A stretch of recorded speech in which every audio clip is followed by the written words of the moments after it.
सप्रेम नमस्कार.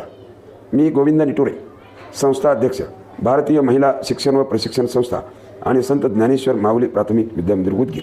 आज आपल्या शाळेची शैक्षणिक सहल निघालेली आहे. आपल्या लेकरांनी आज घराच्या सुरक्षित चौकटीतून बाहेर पडून नवीन अनुभवाच्या जगात पाऊल टाकले आहे. त्यावेळी अनेक पालकांच्या मनात काळजी, चिंता, आठवण असणे अगदी स्वाभाविक आहे.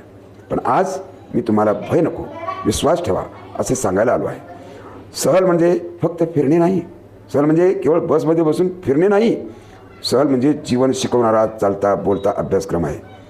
आज तुमची मुलं आईवडिलापासून थोडा वेळ दूर राहायला शिकले, स्वतःची बॅग, स्वतःची जबाबदारी सांभाळायला शिकतील, मित्राबरोबर राहून समायोजन, ॲडजस्टमेंट शिकतात. हीच तर खरी स्वावलंबनाची पहिली पायरी आहे. कितीही पुस्तकं वाचली तरी अनुभव घेतल्यानंतर जे शिक्षण होतं ते फार दर्जेदार आणि कायमस्वरूपी टिकणारं असतं.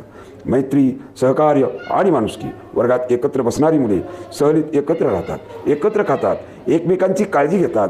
इथेच मुलांना कळते मी एकटा नाही, आम्ही सगळे मिळून आहोत. कुणी दमले तर पाणी देणे, कुणी घाबरले तर धीर देणे, कुणी रडले तर मिठी मारली. हीच तर माणूस रडण्याची शाळा आहे. भौगोलिक ज्ञान आणि विशाल दृष्टी, पुस्तकात वाचलेली गावे, नद्या, डोंगर, रस्ते आज मुले डोळ्यांनी प्रत्यक्ष पाहतील, नव्हे अनुभवतील. त्यांना कळेल आपलं गाव म्हणजे संपूर्ण जग नाही. जग खूप मोठं आहे हो. वेगवेगळी माणसं, भाषा, राहणीमान, निसर्गातील बदल, डोंगर, दर्या यातून मुलांची दृष्टी विशाल होईल आणि मीही काहीतरी मोठं करू शकतो हा आत्मविश्वास जन्माला येईल हो. निसर्गाशी नातं. आजची मुलं मोबाईल स्क्रीनमध्ये अडकलेली आहेत. सहल त्यांना निसर्गाच्या कुशीत घेऊन जाते. मोकळी हवा, झाडं, आकाश, रस्ते, डोंगर हे सगळे पाहताना मुलांना मन शांत होईल, प्रसन्न होतं. निसर्ग मुलांना शिकवतो सोपं जग, अगदी जग, आनंदित जग असं वाटायला लागतं. आठवणी ज्या आयुष्यभर साथ देतात.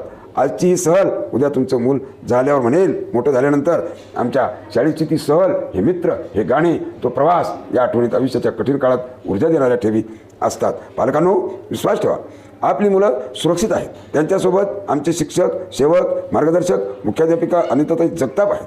आज तुम्ही थोडा संयम ठेवा, कारण आज तुमचं मूल स्वतंत्र होण्याचा छोटासा प्रयत्न करत आहे. नाही, त्याला स्वतंत्र होण्यासाठी आम्ही प्रवृत्त करण्यासाठी ही सगळी जबाबदारी घेत आहोत. म्हणून शेवटी एकच सांगेन, मुलांना जर खरंच सक्षम, आत्मविश्वासी, आनंदी नागरिक बनवायचं असेल तर त्यांना अनुभव देणं आवश्यक आहे. सहल हा असा अनुभव आहे जो वर्गात शिकवता येत नाही पण आयुष्यभर उपयोगी पडतो. पालकांनो, आपल्या विश्वासासाठी, सहकार्यासाठी मनापासून धन्यवाद. आपली मुलं आमची जबाबदारी आणि त्यांचं उज्ज्वल भविष्य आमचं स्वप्न. धन्यवाद. आपला सर्वांचा अत्यंत जवळीक असलेला आणि मुलांचं भवितव्य घडवण्यासाठी सतत प्रयत्नशील असलेला संस्था अध्यक्ष गोविंद